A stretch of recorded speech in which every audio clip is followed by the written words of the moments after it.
जाने कितने देवता, ऋषि मुनि, राजा महाराजा और विद्वान इस धरती पर आए और अपने जीवन और विचारों से इसे संपन्न बनाया। लेकिन इस धरती पर चली आ रही ज्ञान, विज्ञान, धर्म और संस्कृति की धारा को मोड़ देने वाले वे पहले युग पुरुष हुए। उन्होंने जन्म इंसानों का लिया था, पदवी उन्हें महात्मा की मिली और सम्मान और दर्जा उन्हें भगवान का मिला। जी हाँ, सही समझे आप, मैं महात्मा बुद्ध की बात कर रहा हूं।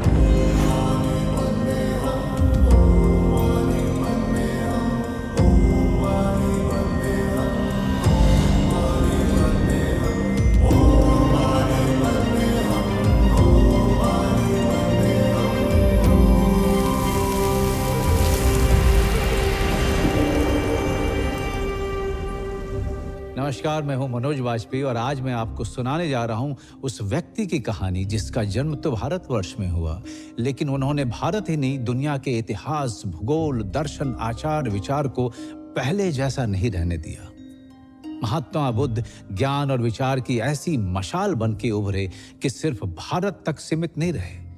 उनके विचार पहले लोगों के लिए जीने का तरीका बना, फिर मत और फिर वो धर्म बनकर दुनिया भर में फैल गया। Extraordinary circumstances which is challenging the society, there comes an extraordinary personality who gives a new direction to the society and history is created. Buddha came at a time when India was facing a lot of challenges. मैत्री का concept है, जब मुद्दता का जो concept है, then mindfulness है, विपස්සना है ना, ये पूरी दुनिया में इसीलिए ये इतना आगे बढ़ी क्योंकि they are so simple yet so logical yet so meaningful yet so effective. राजमहल की संपूर्ण सुख सुविधा के बीच जब जीवन का यह कष्टकर स्वरूप राजकुमार सिद्धार्थ के सामने नहीं आया था, तब भी उनमें एक तत्व सर्वाधिक था, जिज्ञासा का। जिज्ञासा सवाल में बदलती है, सवाल तर्क में परिणत होता है, तर्क अपनी कसौटी पर विश्वास को छानता है और उसमें अंधविश्वास को अलग कर देता है।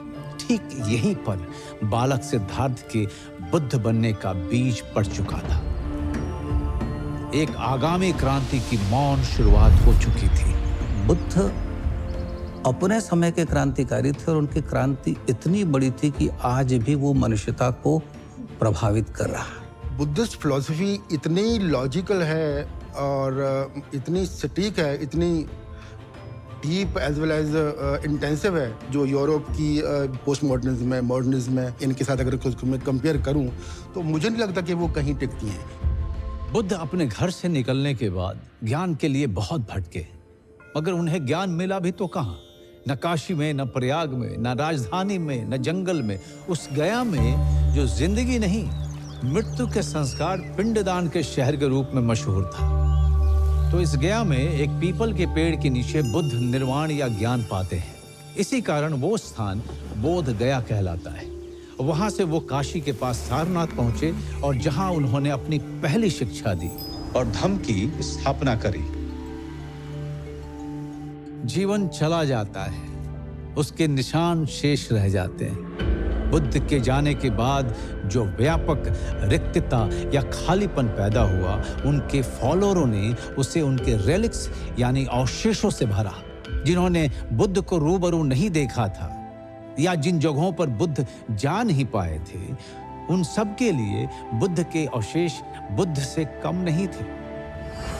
बुद्ध के 3 तरह के अवशेष मिलते हैं। पहला शारीरिक यानी बॉडीली रेलिक्स, इसमें बुद्ध के शरीर की राख या उनके बचे हुए अंग आते हैं। दूसरा पारिभौगिक यानी कॉन्टैक्ट रेलिक्स और तीसरा उद्देश्य या धम्म रेलिक्स।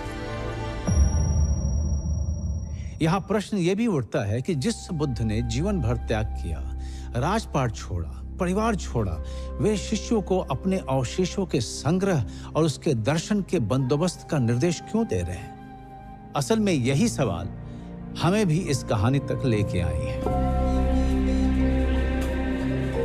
बात तब की है जब बुद्ध 80 साल के हो चुके थे।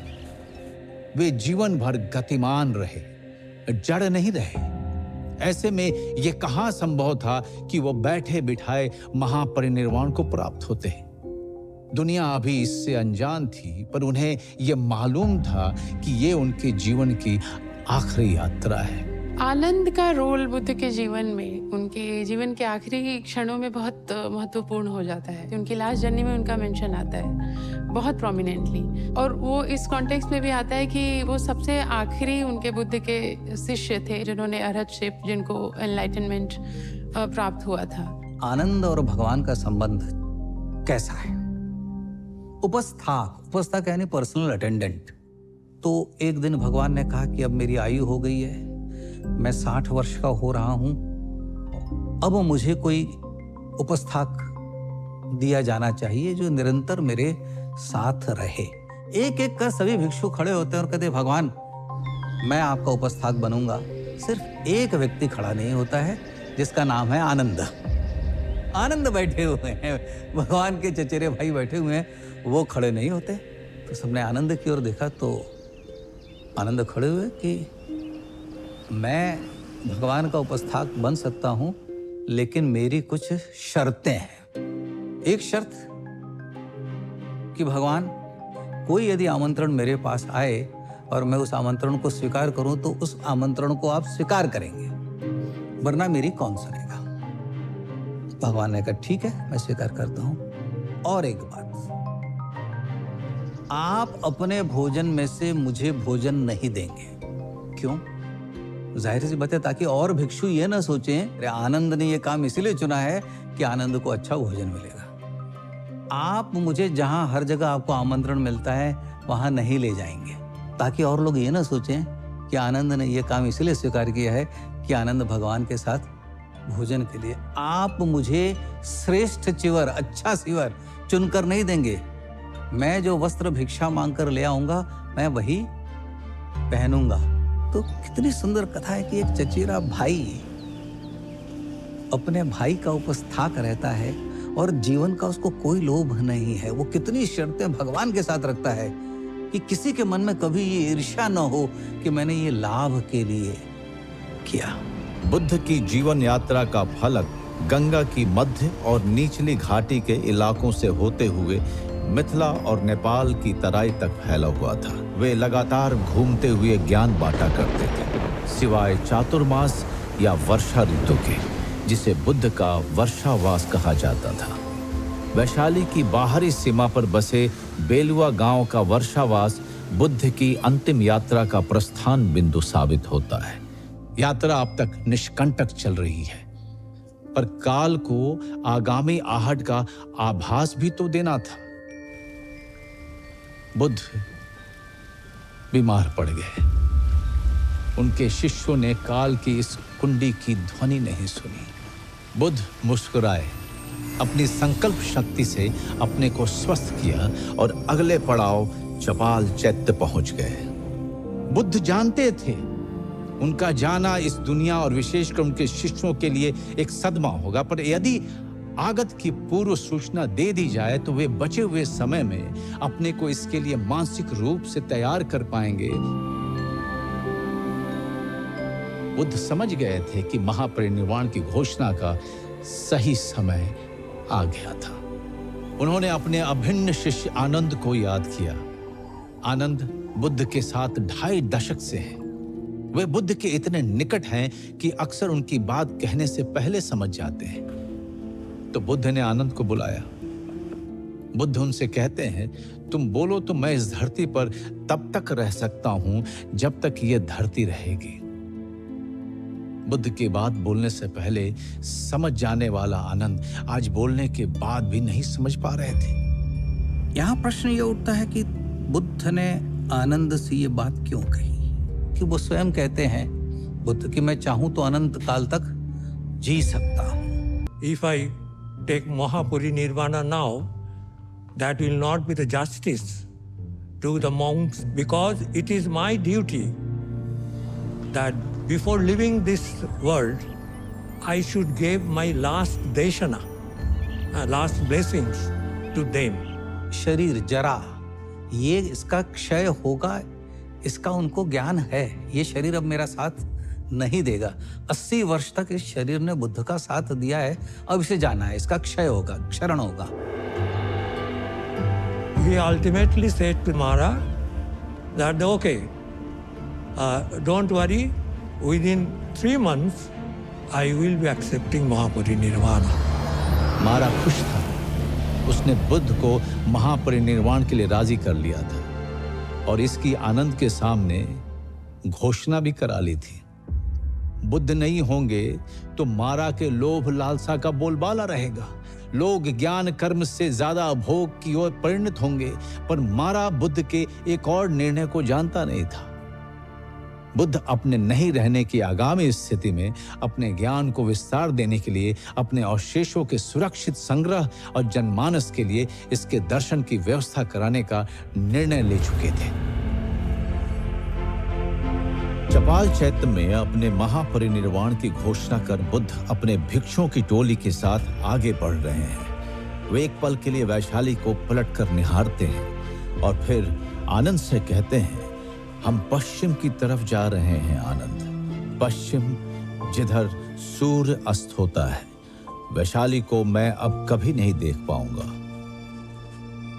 असल में बुद्ध के महापरिनिर्वाण लेने के निर्णय की बात वैशाली में फैल गई थी।